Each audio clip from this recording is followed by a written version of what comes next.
Agua Blanca, está acompañado con su madre y el tiempo de hospitalización total fue de 1 mes y 1 día.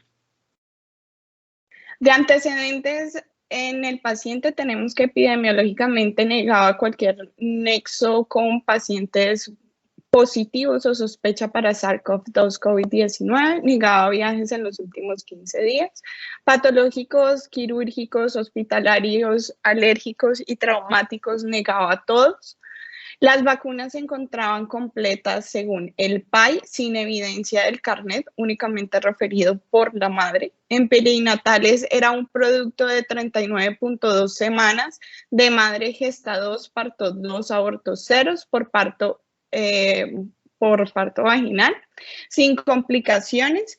Presentaba las pruebas de TORCH que se encontraban negativas y tuvo 9 controles prenatales.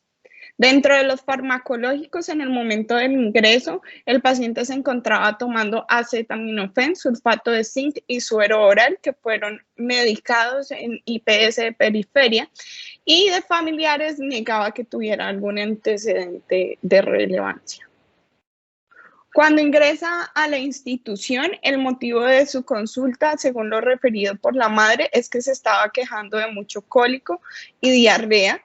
En la enfermedad actual era un paciente con 4 días de evolución de una persistencia de eventos febriles que se habían cuantificado hasta 39 grados centígrados, que se habían asociado a deposiciones diarreicas, por lo que había consultado en una IPS primaria donde le habían dado un manejo sintomático con acetaminofén. Solicitaron unos paraclínicos, los cuales no eran específicos por la madre, sin embargo refería según ella que le habían comentado que estaban dentro de rangos de normalidad, por lo cual dieron egreso en esa institución únicamente con manejo con sulfato de zinc, acetaminofén y suero oral.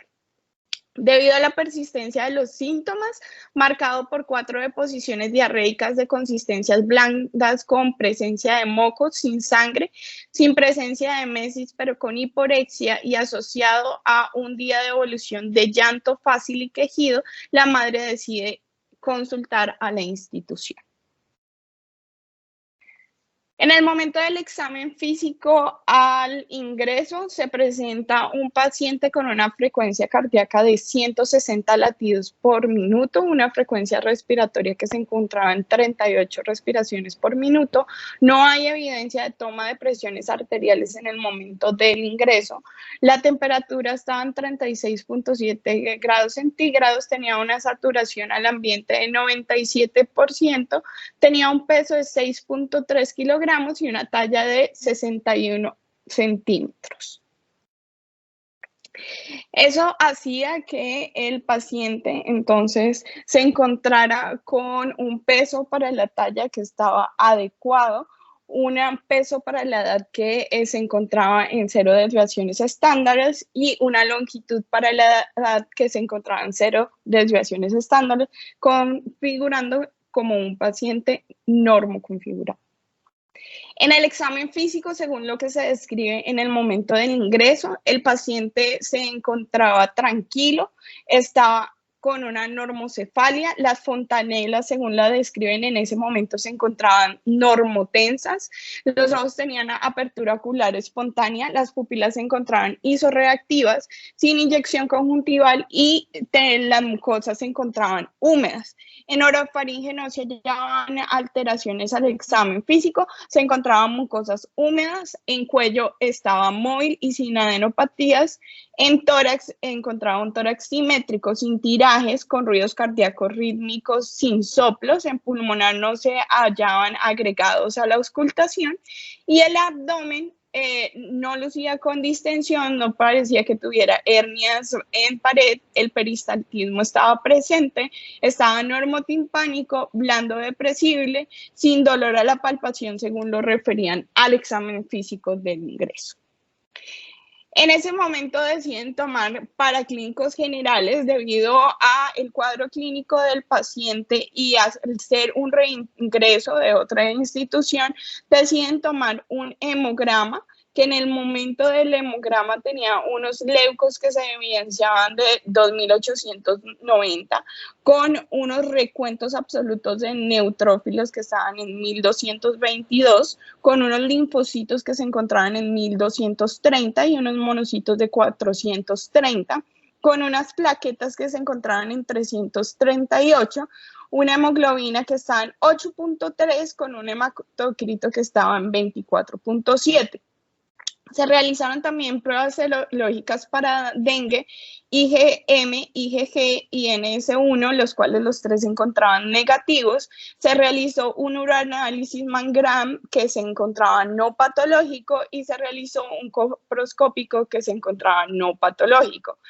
Al tener los síntomas gastrointestinales persistentes, se tomó una radiografía de abdomen en donde solo mostraban distensiones de asas intersticiales, no se observaba formaciones de niveles hidroaéreos, las sombras viscerales y los planos gaseosos se encontraban dentro de límites normales, lo cual quiere decir que los paraclínicos de ingreso no evidenciaban una mayor alteración en el paciente. Deciden hospitalizar por la presencia de eventos febriles cuantificados durante la observación clínica en la institución, por lo cual el pediatra decide hospitalizar.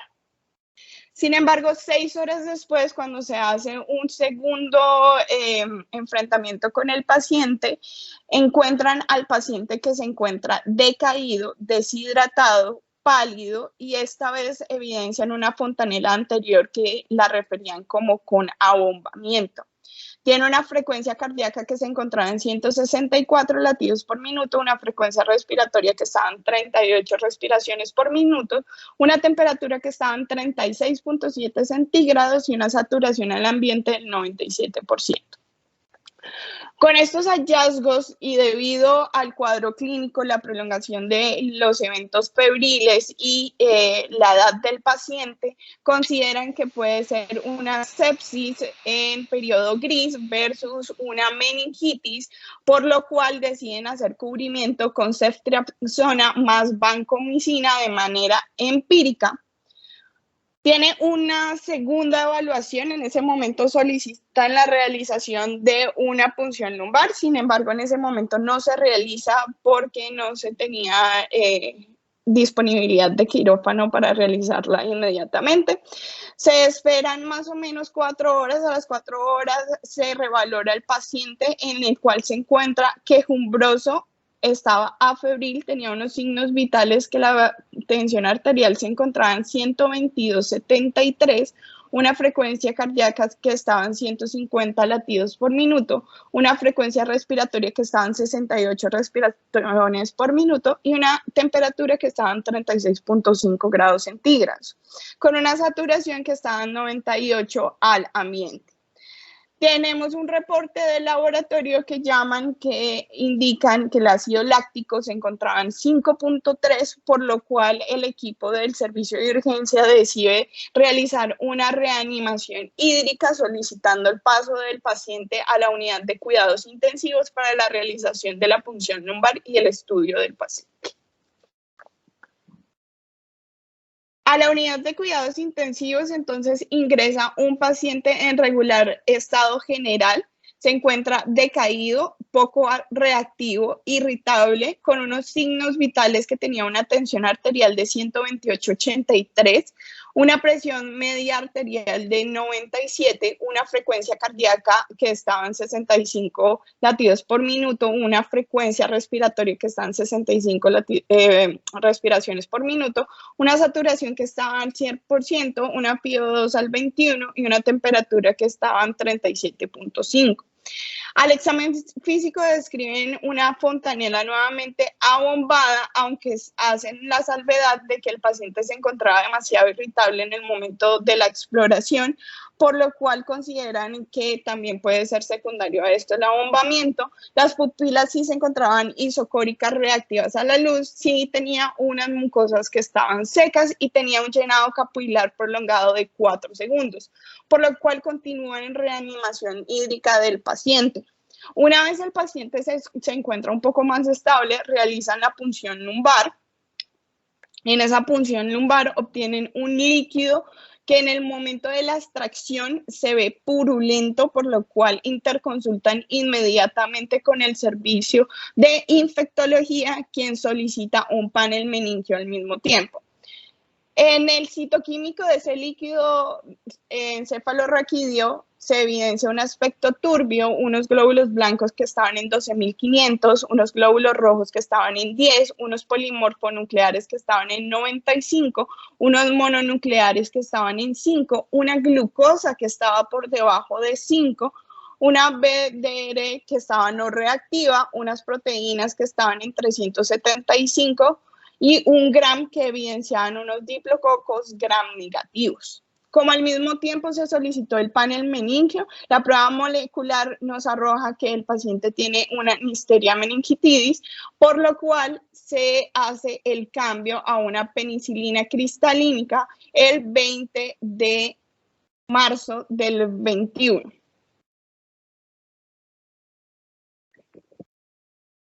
Ese mismo día entonces se inicia la penicilina cristalina en una dosis de 400.000 unidades kilogramos día. Al día siguiente el paciente empieza a presentar unos signos de hipertensión craneana, por lo cual se ordena el inicio del manitol. Inicia con convulsiones tónico-clónicas generalizadas que requieren 2 dosis de midazolam para el control, con posterior inicio del levetiracetam para el control de los mismos. Al día siguiente el paciente empieza a presentar una hipertensión multifactorial. Le realizan una neuroimagen de una resonancia magnética cerebral contrastada, en la cual se evidencian unas colecciones subdurales bifrontales e interhemisféricas que alcanzaban aproximadamente 5 milímetros de espesor, con imágenes de restricción con difusión que sugerían empiemas asociados a un realce meningio. El paciente vuelve y presenta 4 convulsiones, lo cual lo convierte en un estatus convulsivo. Se decide sedar para el manejo de las convulsiones. Se interconsulta con neurocirugía. Neurocirugía acuerda de que se va a llevar el paciente a una reunión de neurocirugía, la cual se realiza al siguiente día, el 23, y en la cual se toma la determinación que las colecciones subdurales e interhemisféricas son demasiado pequeñas, que no estén ejerciendo mayor efecto de masa, por lo cual no requería una intervención quirúrgica en ese momento. El siguiente día el paciente realiza nuevos eventos febriles asociados a su falla ventilatoria por su estatus convulsivo. Se encuentra en un estado crítico con ventilación mecánica, soporte de inotropías, con soporte anticonvulsivantes y continúa con su penicilina cristalínica. Sin embargo, por presentar esos eventos febriles, la unidad de cuidados intensivos considera la realización de un nuevo punción lumbar, en la cual se realiza el 26, con un citoquímico que aparece de coloración amarilla clara, con unos glóbulos blancos que estaban en 205, con unos glóbulos rojos que aparecían en 326, con unos polimorfonucleares de 25%, unos mononucleares del 75%, una glucosa que ya aparece en 35, unas proteínas de 223 y un gram que en ese momento salió negativo. Sin embargo, el paciente inicia con unos eventos de bradicardia súbita, los cuales fueron considerados por el... Se perdió la imagen de la presentación. ¿La vuelves a compartir, por favor? ¿A todos se les perdió? Yo la veo bien, Carlos. No, yo la veo bien. Yo también la veo bien, Carlos. Yo también la veo bien. Dale. Ah, bueno. Entonces, esos eventos de bradicardia súbita son considerados por el equipo de UCI que podían ser secundarios a convulsiones subclínicas, por lo cual solicitan el concepto de neurología pediátrica. Es valorado el mismo día por neurología pediátrica, quienes consideran realización de electroencefalograma.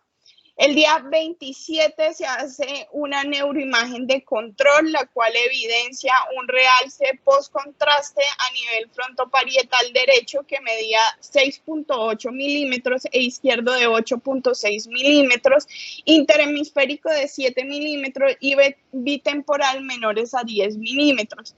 Esos hallazgos eran sugestivos de unos empiemas subdurales con los cuales se reconsulta nuevamente con neurocirugía y ese mismo día se realiza la encefalograma donde no se evidencian cambios sugestivos de convulsiones. El 28, neurocirugía evalúa al paciente donde considera que por la neuroimagen de control el paciente era sujeto para drenaje quirúrgico como tal y es programado para el siguiente día. Ese día se decide una transfusión de glóbulos rojos debido a su anemia que venía presentando desde el inicio de la hospitalización. El 29 es llevado por neurocirugía al drenaje de las colecciones, en donde encuentra de hallazgos quirúrgicos una gran colección piógena como tal, que es drenada y policultivada. Continúa el paciente realizando eventos febriles con una alza en los paraclínicos que evidenciaban una respuesta activa del sistema inmune. El 30 llega el cultivo de esa secreción que fue drenada, se evidencia una negatividad en el cultivo y el paciente continúa de manera estable, empieza a tener una mayor respuesta, deja de hacer los eventos febriles, se logra como tal empezar a destetar de la ventilación mecánica, aunque es un poco tórpida ese destete de la ventilación mecánica, por lo cual se considera que el paciente podía tener unas secuelas neurológicas bastante grandes y sobre todo por ese líquido encefalorraquídeo inicial que evidenciaban una glucosa menor de 5. Hacen un tercer control de resonancia magnética, el 2, en el cual se evidenciaban que ya las colecciones habían disminuido totalmente de tamaño en un diámetro máximo que quedaban en la lesión laminar frontal de 3.7 milímetros con una disminución bitemporal y ahora estaban en 7.2 milímetros y en el lado derecho tenían una colección de 4 milímetros. También se tenía que ya existían esas áreas de encefalomalacia secundaria a el drenaje que había tenido el paciente el día 29.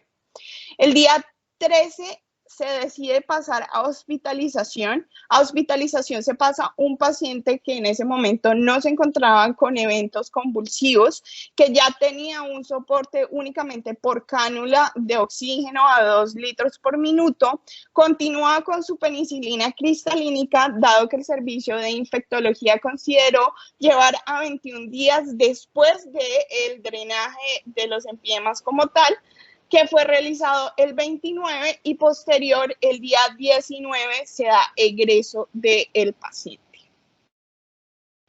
Dentro del seguimiento paraclínico, entonces en el lado izquierdo vemos el comportamiento de los hemogramas como tal y vemos que sobre el día 28, es decir, un día antes de que el paciente fuera llevado al drenaje como tal, tenemos un pico de la mayor respuesta de parte del sistema inmune como tal, esto debido precisamente a las colecciones que se estaban formando y esto correspondía también con los eventos febriles que estaba presentando el paciente. Posterior al drenaje quirúrgico, tenemos obviamente la disminución de la respuesta como tal.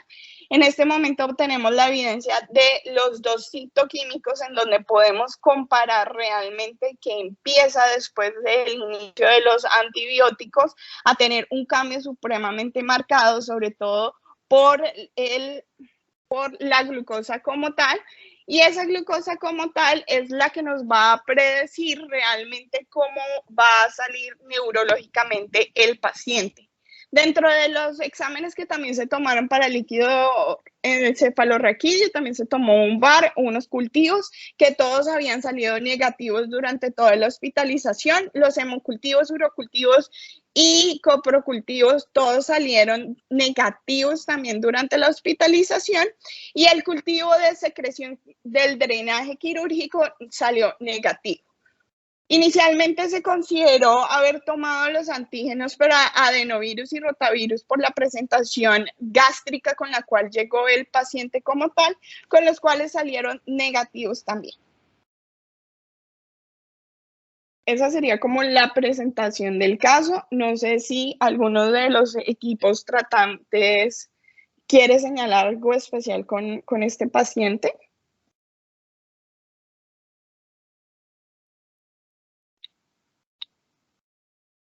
¿O continuamos? Bueno, entonces, para la revisión del tema como tal, entonces vamos a hablar de una meningitis meningocócica. Como tal, entonces, es esa infección por Neisseria meningocócica, la cual llega a las meninges como tal. Epidemiológicamente tenemos que se ha producido entre 500.000 y 1 millón de casos en todo el mundo anualmente.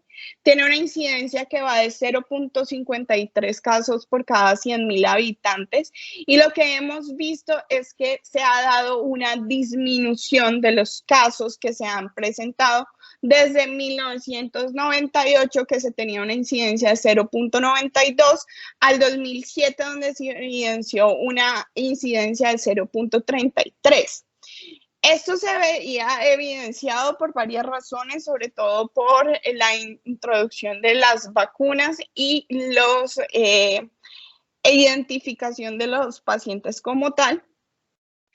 La prevalencia del estado portador asintomático en los pacientes que son menores de 2 años son menores del 2%, y del 10 al 40% se van a encontrar sobre todo en adolescentes y adultos jóvenes.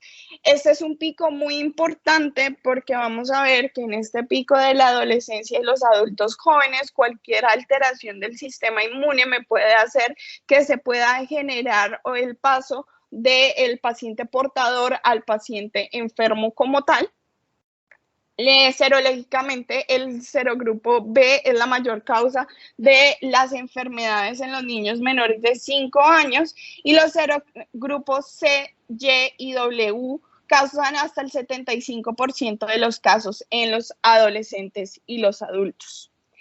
Para el 2020, entonces, hubo una estadística en la cual estaban registrados 659 casos probables de meningitis bacteriana para el Instituto Colombiano, en los cuales se evidenciaba que el 7.1% de estos pacientes era causado por Neisseria meningitidis, y el 2.7% era causado por Haemophilus influenzae, y el 18.5% por Streptococcus pneumoniae.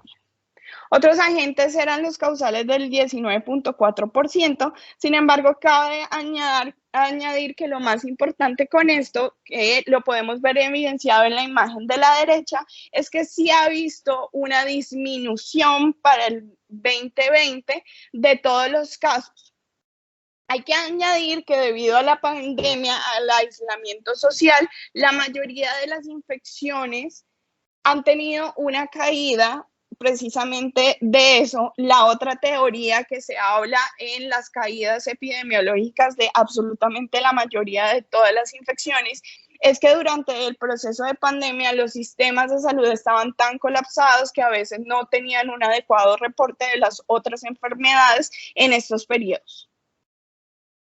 El último boletín epidemiológico que tenemos es de la semana del 11 al 17 de abril del 2021, en donde se habían notificado 129 casos probables de meningitis bacteriana y enfermedad meningocócica. en los cuales habían sido 37 casos confirmados, siendo el 28.7%, habían sido 35 casos descartados, siendo el 27.1%, y continúan como casos probables sin lograr ser descartados el 44.2%. Dentro de la epidemiología de los serogrupos a nivel mundial, entonces lo que vamos a ver es que cada lugar tiene su epidemiología específica como tal, y esos serogrupos que son específicos para cada localidad nos va a dar una luz también en la importancia de la vacunación como tal, y debido a que en este momento estamos en un proceso de globalización, tenemos que no solamente los serogrupos que eran específicos para un lugar se están presentando, sino que ahora hay mayor incidencia de más mezclas de los serogrupos como tal. Para América como tal, tenemos una mayor incidencia de serogrupos B y C. Para África tenemos una incidencia mayor de la A y la C. Para Asia tiene una mayor incidencia de los serogrupos A y C, y para Europa tiene una mayor incidencia de los serogrupos B y C.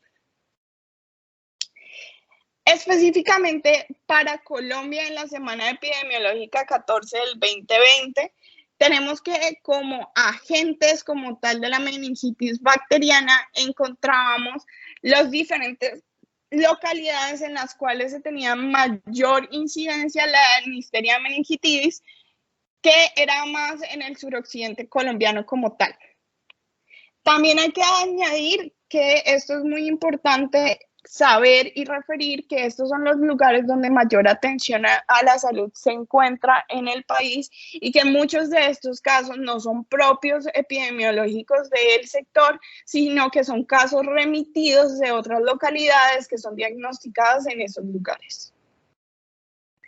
Entonces, como tal, la Neisseria meningitidis es de una familia que es la familia Neisseriaceae, que va a ser una proteobacteria gram negativa diplocóxica que es aeróbica, no esporada y encapsulada y filiada, lo cual va a ayudar precisamente que esta bacteria tenga una gran capacidad de adhesión al huésped como tal, y esto va a generar que sea tan difícil para nosotros, o haya sido tan difícil para nosotros, el crear las vacunas contra este tipo de bacterias, debido a que ellos son demasiado inteligentes. Ya vamos a ver cómo ellos mismos regulan su genómica para que empiecen a presentar diferentes factores para generar una mayor adherencia al huésped como tal. Tenemos que es un reservorio exclusivo del hombre como tal, y principalmente somos comensales frecuentes del tracto respiratorio superior del humano, por lo cual la diseminación se hace a través de gotas respiratorias de pacientes que son colonizados, más no infectados como tal.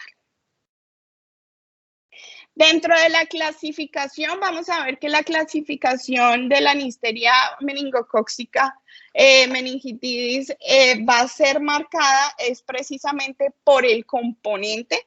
Tenemos que por el componente únicamente de la cápsula hablamos de una clasificación de 13 serotipos. Si hablamos de las proteínas de las membranas, que es otra forma de clasificarlas como tal, tendríamos que tenemos 3 clases como tal, y se podrían generar por las purinas A, B o las O, que estas también pueden estar divididas en A y C. También podemos estar siendo clasificadas por las proteínas del resto de la membrana como tal, o los filios de los lipoligosacáridos como tal, que nos van a generar la respuesta inmunológica. La clasificación más conocida como tal, entonces vamos a hablar que va a ser enmarcada únicamente por la cápsula. Hablamos de 13 serotipos, de los cuales los serotipos patógenos identificados hasta el momento van a ser los 6 principales. La A, la B, la C, la W, la X y la Y van a ser los serotipos patógenos en este momento. Dentro de esa estructura tan especial que tiene este microorganismo como tal, que le permite esa capacidad de adhesión, entonces tenemos una estructura capsular en la cual van a estar metidas unas proteínas como tal, y esas proteínas como tal, más los cilios, van a hacer precisamente que esta estructura sea muy vírica y sea precisamente la que se va a adherir a ese huésped y generarme el paso a través del epitelio para poder generar la infección como tal. Dentro de esas estructuras de las cápsulas que son patógenas, entonces tenemos que cada una tiene una mayor prevalencia en los diferentes tipos de epidemiologías como tal, y lo que hay que añadir es que tienen unos pequeños cambios en las estructuras moleculares que se van a presentar, y por medio de esos cambios es que nosotros logramos la identificación como tal del tipo de subgrupo que es capsular.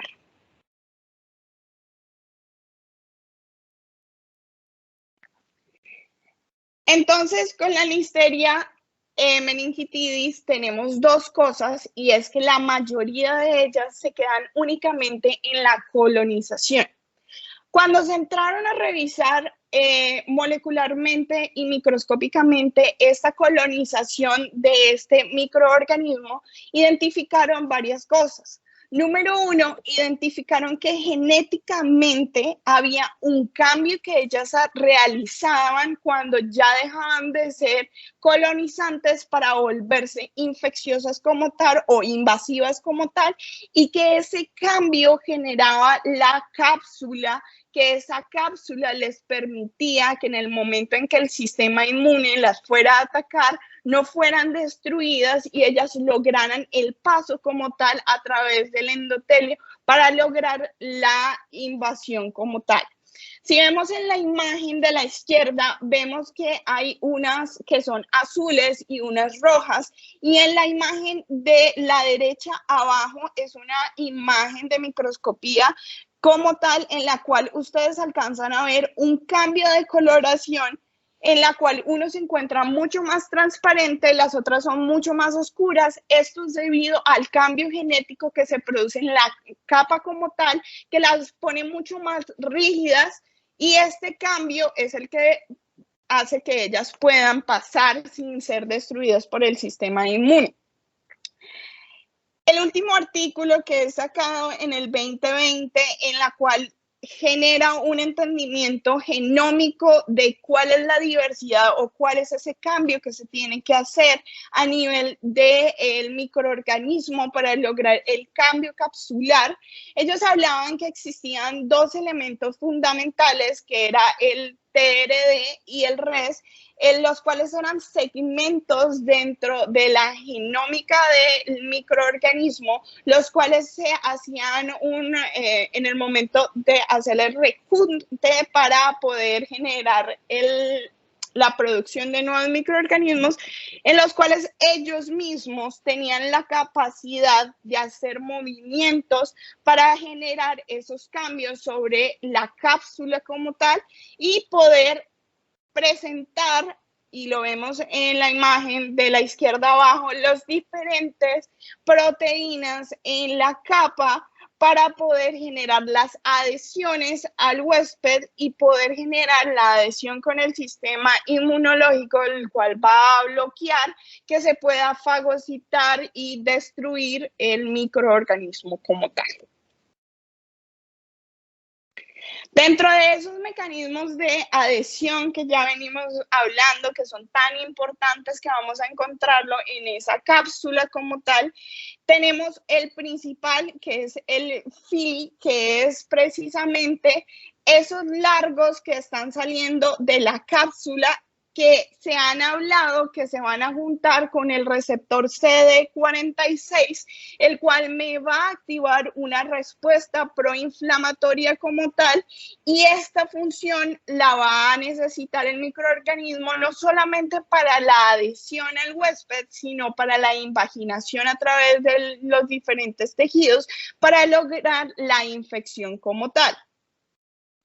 Otros elementos importantes son las proteínas como la OPA o la OPC, que lo que van a generar es nuevamente una función de adhesión e invasión, pero estas van a tener unos receptores que van a ser diferentes y el último receptor que se identificó es el CA-CAMS, que lo que hace este receptor es que va a lograr que se adhiera al huésped, el huésped va a hacer que se encapsule ese microorganismo y tal cual como un caballo de Troya, lo que se va a hacer es que esa cápsula que teóricamente el sistema inmune está realizando para poder protegernos de la infección como tal, es quien va a entrar al microorganismo a través de las células endoteliales y pasarlas al torrente sanguíneo como tal, generando un engaño a nuestro sistema inmune para poder ellas pasar de ser colonizantes a ser infectantes.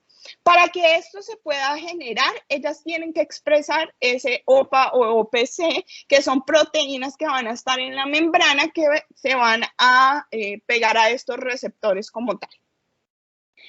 Existen otras proteínas de superficie como la NAHA y la NADA, que lo que van a hacer son igual funciones de adhesión e invasión que se van a ligar con proteínas que todavía no están bien identificadas.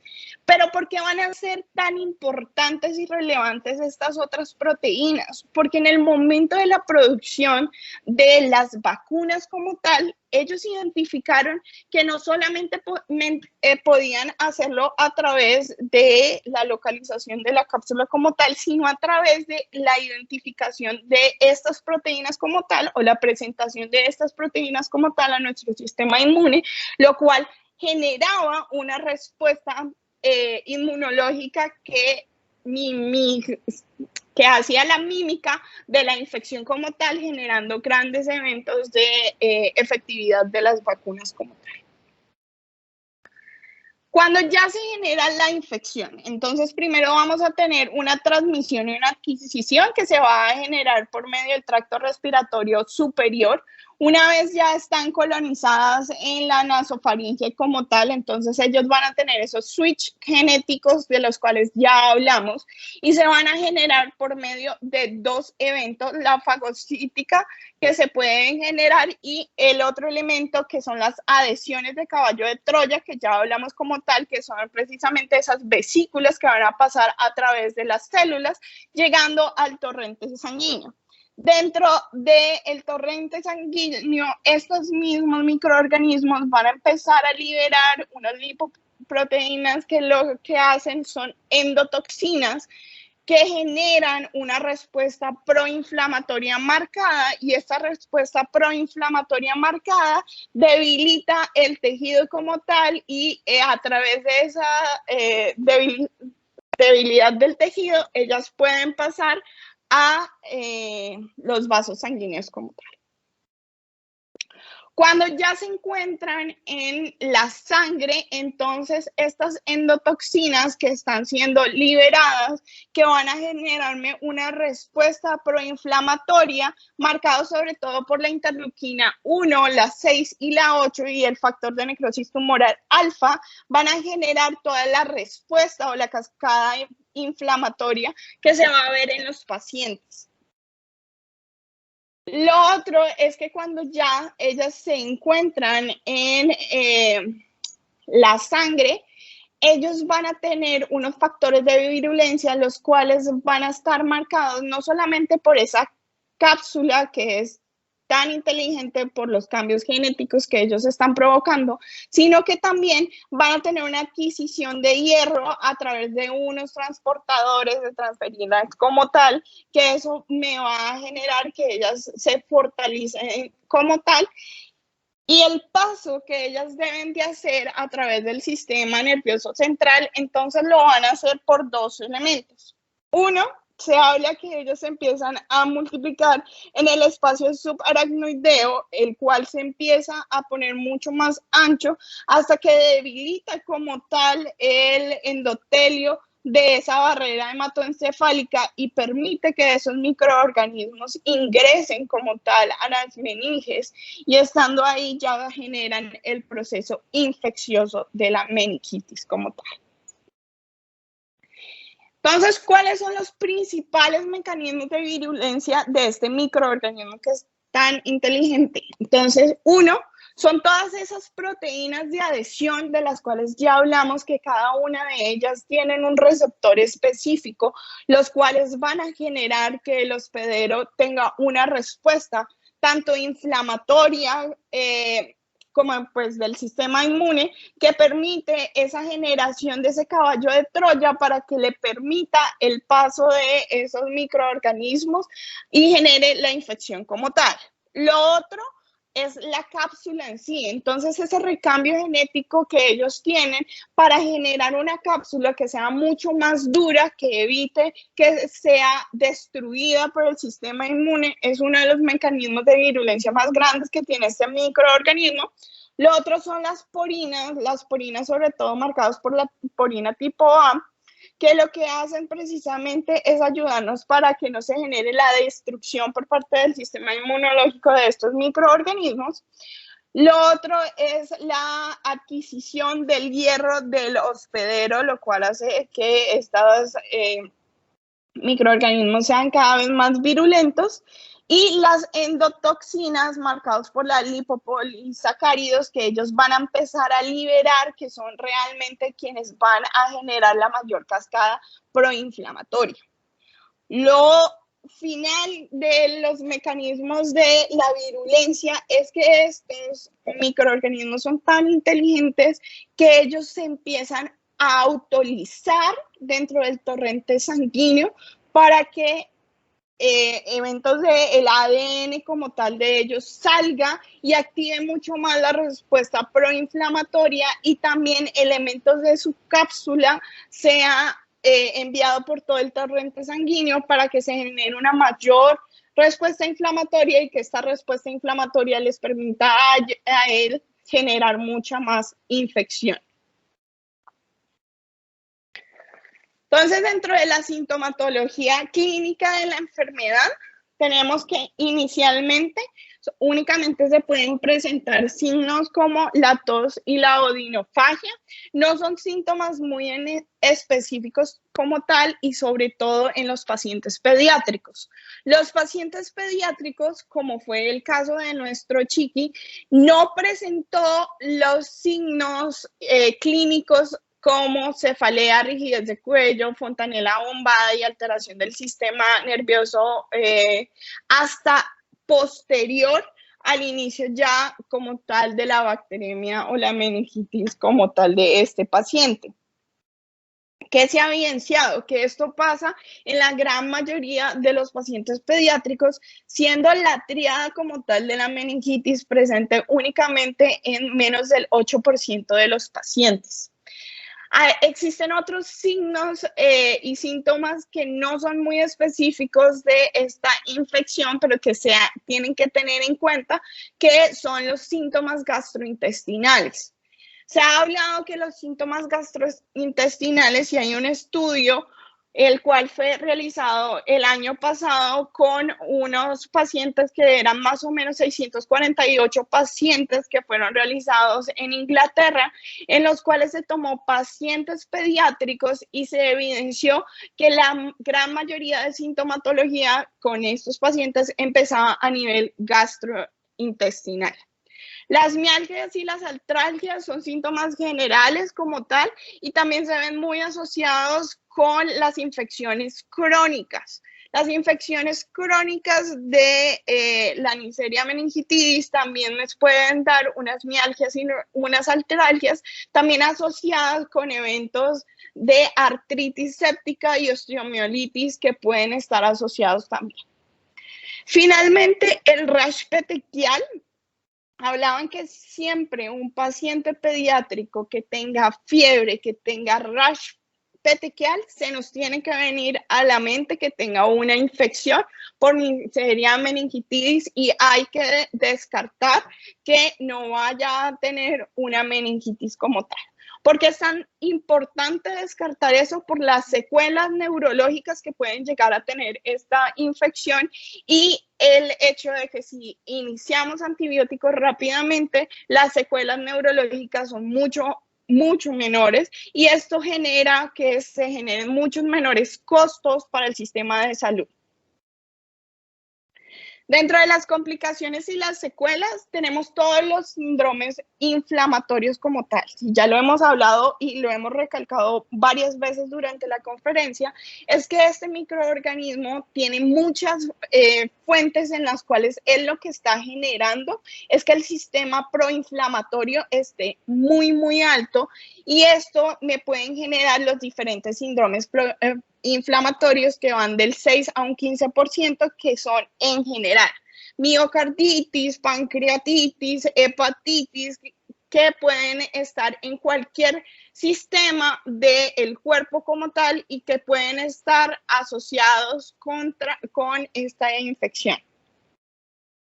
Las suporaciones intracraneales, como le pasó a nuestro paciente, es una de las complicaciones también más relevantes en este tipo de infecciones. Los desórdenes electrolíticos, los sangrados gastrointestinales, precisamente por ese síndrome proinflamatorio que pueden generar sangrados gástricos. Las secuelas neurológicas van a estar de un 7 a un 12%, van desde retrasos académicos como tal, hasta llegar a secuelas profundas en las cuales los pacientes llegan a necesitar ventilación mecánica, gastroenteromía. La principal complicación, hablamos de una hipoacusia que va de un 4% en los pacientes. El diagnóstico se puede dar por diferentes métodos como tal y lo que tenemos es que principalmente se debe de hacer a través de una punción lumbar, la cual puede estar acompañada de un citoquímico patológico, como fue el caso de nuestro paciente, una coloración Gram que va a ser muy útil y que va a presentar lo que presentó nuestro paciente, que son unos diplococos, unos antígenos que pueden ser tomados en líquido encefalorraquídeo o en sangre periférica como tal, unos cultivos, una identificación molecular del agente. Y tenemos que esta identificación molecular como tal está en una frecuencia positiva, una efectividad de un 91%. Los cultivos van a ser tan bajos como el 32%. Si ustedes vieron, todos los cultivos de nuestros pacientes fueron negativos. Esto es algo que es relativamente frecuente, solamente el 32% de los cultivos va a estar positivo en estos pacientes. La coloración de Gram sí va a tener un 90% de positividad en el caso de que el paciente esté infectado como tal. Y esto nos puede hacer un diagnóstico. La idea o lo que recomiendan es que no sea un solo método diagnóstico, sino que entre más métodos diagnósticos tengamos en cuenta, pues mayor va a ser la probabilidad de la identificación. Sin embargo, si nuestro paciente sale negativo en todas, pero nosotros tenemos la sospecha clínica que puede estar cursando con una meningitis por Neisseria meningitidis, debemos de hacer el tratamiento como tal basado solamente en el supuesto clínico. Las imágenes de TAC y resonancia magnética nos ayudan sobre todo para descartar las componentes de colecciones como tal, como fue el caso de nuestro paciente. Dentro del tratamiento tenemos que obviamente no se debe de demorar el inicio de antibióticos y que estos deben estar presentes en un máximo de 2 horas después de que el paciente ingresa al servicio de urgencias y se tiene la sospecha de este diagnóstico. Se habla que se debe de iniciar empíricamente con una cefalosporina de tercera generación, que se debe de iniciar en los pacientes que son menores de 3 meses con cefotaxima a 100 miligramos kilogramo día y hay en mayores de 3 meses con ceftriaxona como tal.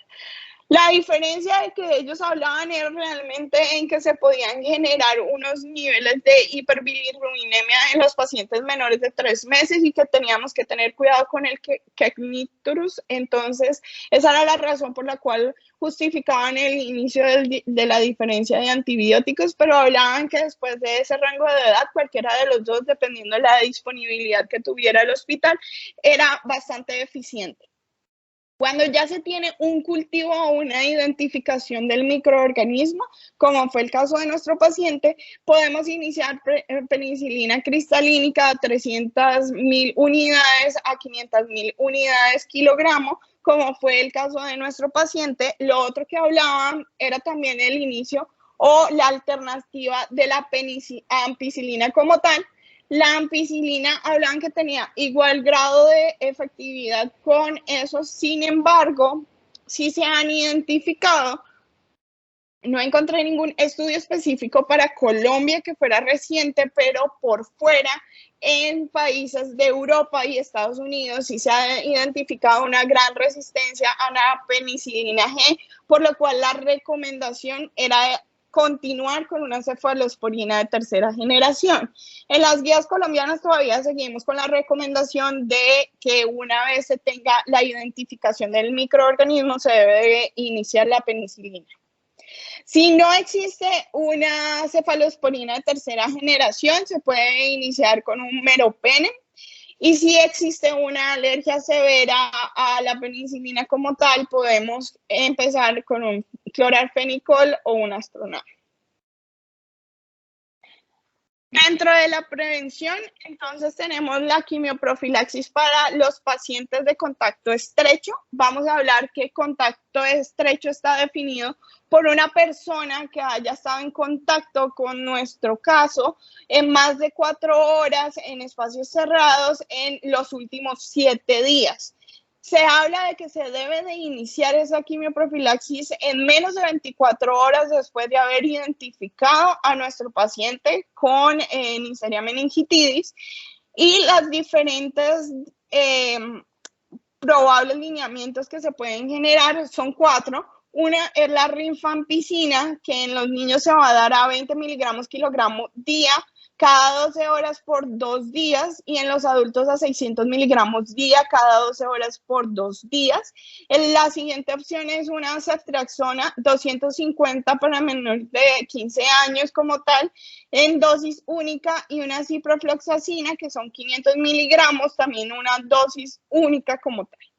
La acitromicina también es otra opción, que es a 10 miligramos kilogramo con una máxima de 500 miligramos. Se puede dar vía oral y puede ser una dosis única como tal. Y lo más importante con esta presentación es que logremos entender este cuadro, que es la prevención a través de la vacunación.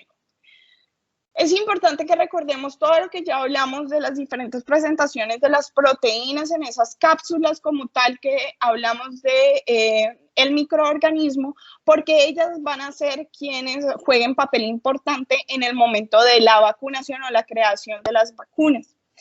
La última vacuna que se creó es el Mencuanti, que es una vacuna que es conjugada, que es de serotipos A, C, W y Y, está conjugada con un toxoide tetánico, fue aprobada en el año 2020, en este momento está aprobado para mayores de 2 años, no tienen suficientes estudios de efectividad y efectos adversos como tal, sin embargo, los que se tienen hablan que para los pacientes entre 2 y 9 años, tiene una seroconversión para el serotipo A de un 86%, para el serotipo C de un 98%, para el serotipo W de un 95% y para el serotipo Y de un 99%, siendo una vacuna muy eficiente como tal y la última que salió. Las otras alternativas de vacunas conjugadas es la Menantra y la Meveo, que la diferencia como tal van a ser con el tipo de conjugados que estas dos van a presentar. La Menantra va a estar conjugada con una difteria y la Meveo va a estar conjugada con oligosacáridos de difteria, el CRM como tal. El Meveo fue aprobado en el 2010 y está aprobado para de 2 meses a 55 años. La seroconversión en los pacientes pediátricos en el serotipo A está del 76 al 89%. Para el serotipo C está de mayor de un 94% y para los serotipos W y Y están por encima del 94%, siempre y cuando se acabe totalmente el esquema de vacunación como tal. La seroconversión del serotipo A y C con esta vacuna sí se empieza a evidenciar desde la primera aplicación como tal. Para la Menantra, entonces es de tipo de vacuna conjugada como tal. El serotipo es para la A, la C, la W y la Y. Fue aprobada en el 2005. Está aprobada para 9 meses a 55 años.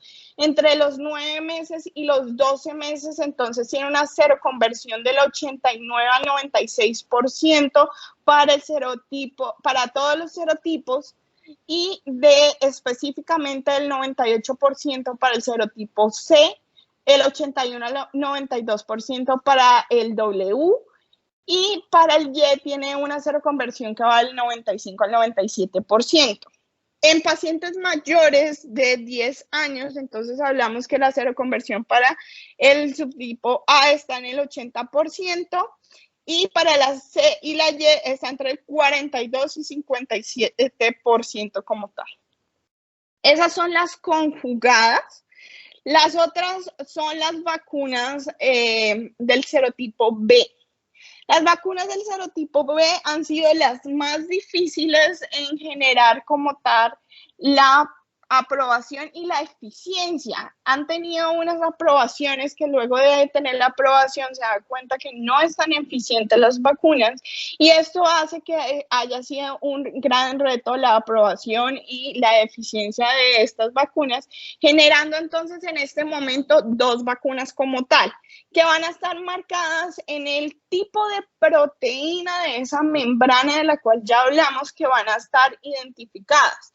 Si ustedes se acuerdan, dentro de esas proteínas de adhesión que hablábamos, estaba la FHBP y la NADA, que van a ser las principales proteínas que van a estar marcadas en estas 2 vacunas.